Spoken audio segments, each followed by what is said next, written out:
私の専門はアメリカ文学です。慶応義塾大学法学部のラーセン・マイケルです。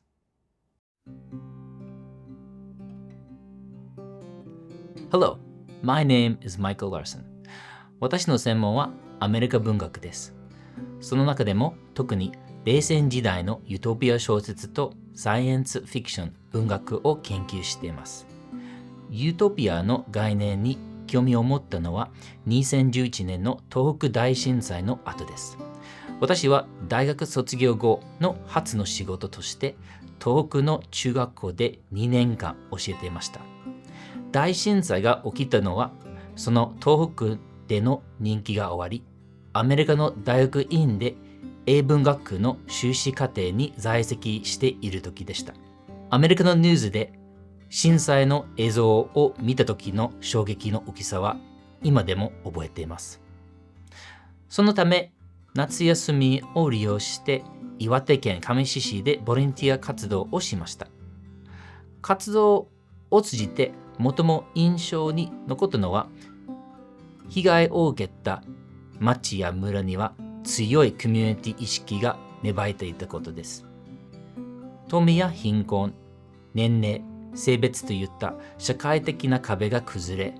復興のために被災者が団結して前に進んでいる姿がそこでは見られました。この経験をもとにして私はノンフィクション小説を書き始めました。その後、修士を取得し、日米教育委員会から奨学金で東北大学で研究員として1年間勤務しました。この研究の成果は初めて出版した書籍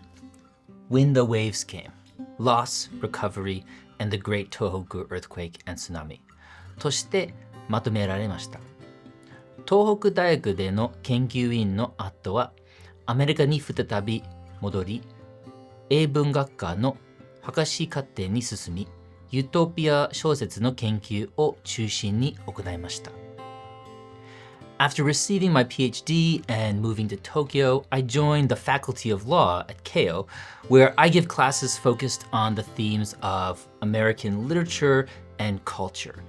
I use utopian literature and science fiction to help students think about what an ideal society would look like and how laws and politics will have to change in response to transformations in technology and in society.In both my research and teaching, I show how texts serve as mirrors, symbolically reflecting the economics, politics, and philosophy of a given culture in a way that expresses things about that society which cannot be otherwise stated. ユートピア文学は単なる架空の物語ではなく、現実世界の経済的、政治的な社会秩序の深い矛盾を表現する方法であることを学生たちにいかに理解してもらえるか努めています。例えば私の研究では冷戦時代に多くの SF 作家が帝国主義的なアメリカの資本主義と権威主義的なソビエト社会主義の二項対立から逃れるため代替の社会システムを創造し、異なる方法で組織された他の惑星のユートピア社会についての作品を書いていたことを示しています。